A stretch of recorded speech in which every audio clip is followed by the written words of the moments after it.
So yeah, I realize I've been talking about a lot of interactions with Toph and some things you shouldn't be doing, but I didn't talk too much about some cards that maybe you should be running. Maybe these cards aren't super popular in Toph lists, or maybe a little bit underrated, but I think they're actually slam dunks for her. So right off the rip, I do want to mention you should probably be running some other Earthbend effects in the deck. You don't want to rely on just Toph as your only way to Earthbend. One good card would be Bossing Say, honestly. It's a land, it's repeatable, this is a very good one to run. There's plenty of others. You can run Boomy Unleash for some combo potential with Ashaya, Soul of the Wild.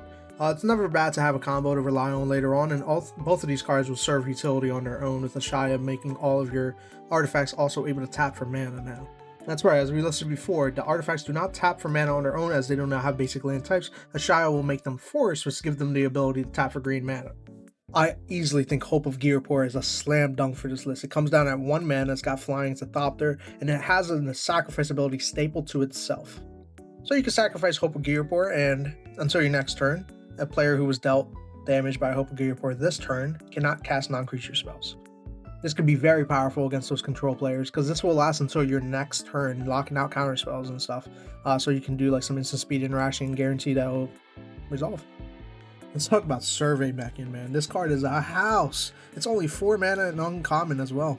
Survey Mechan has flying, hexproof, and has an ability stapled onto it that costs 10 mana. It says, sacrifice this creature, it deals 3 damage to any target. Target player draws 3 cards and gains 3 life.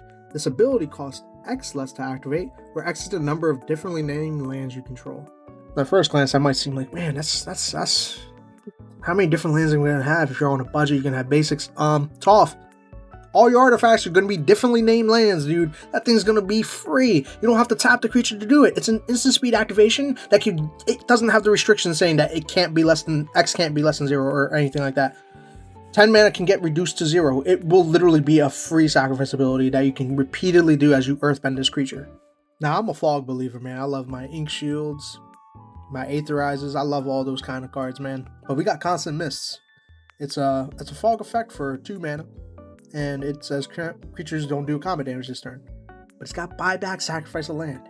And we already want our lands to hit the graveyard and come right back. This is a slam dunk, dude. You'll pay that buyback cost non-stop. And you'll probably be immune for damage the whole game. Like, you could just, oh man, it's such a slam dunk, man. I don't know if people are running it. If you're not, consider it. That's all I'm saying. For my rude boys out there. I don't think there's much that needs to be said. Yeah. But yeah, there's just a few cards that came to mind when I was thinking about cool interactions with Toph. She's a very cool, very unique commander. I think it would be a really fun build. I can't wait to build it myself.